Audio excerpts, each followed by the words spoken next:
হস্টেলে থেকে যদি তুমি রুমমেটদের সাথে মুভি ডেটে এনজয় না করলে তাহলে তুমি কি করলে? হাই, আমি Sneha and welcome to Sneha's diaries page number 16/100। তো আজ দেখো দুপুর 12টাতেও এতটা কুয়াশা ছিল, আর আমি আর আমার রুমমেট ভেবেছিলাম আজ একটু বাইরে থেকে খাবার খাবো, তাই আমরা ওয়াও চায়না থেকে এই কম্বোটা অর্ডার দিয়ে দিই।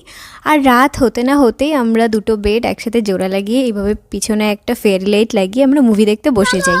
তো গেস করো আজকে আমরা কী মুভি দেখবো। আর সাথে একটু স্ন্যাক্সও নিয়ে নিয়েছিলাম। আর আজকের মুভি ছিল মালাঙ্গ। আমরা মুভিটা খুবই এনজয় করেছি আর খুব ভালোভাবেই দেখেছি। তো আমাদের এই মুভিটা কেমন লাগে তা অবশ্যই জানিও। সত্যি বলতে রোম্যান্টিক মুভি দেখার মতো আমাদের খুব একটা মুড ছিল না, তাই ভেবেছিলাম কিছু একটা action type with romantic type movie দেখলে বেশ ভালোই হয়। আর এই টাইমে দিশা পাটানির আইফোন ল্যাপটপ দেওয়া দেখে তো আমরা খুবই ভয় পেয়ে যাই যে কেমন হতে চলেছে মুভিটা। সত্যি বলতে মুভিটা আমাদের একদম ডিসঅ্যাপয়েন্ট করেনি, কারণ আমরা এরকমই একটা মুভি দেখতে চেয়েছিলাম। সেমিস্টার শেষে ফ্রেন্ডদের সাথে এরকম মুভি দেখার মজাটাই আলাদা। তোমরাও আশা করি লাইফে এটা একবার হলেও হস্টেল লাইফে এনজয় করেছো। আর সাথে আমরা কুরকুরেও খেয়ে নিয়েছিলাম। প্রায় 2 ঘন্টা 11 মিনিটের ছিল, আর এইভাবে আমাদের মুভি নাইটটাকে আমরা শেষ করেছিলাম।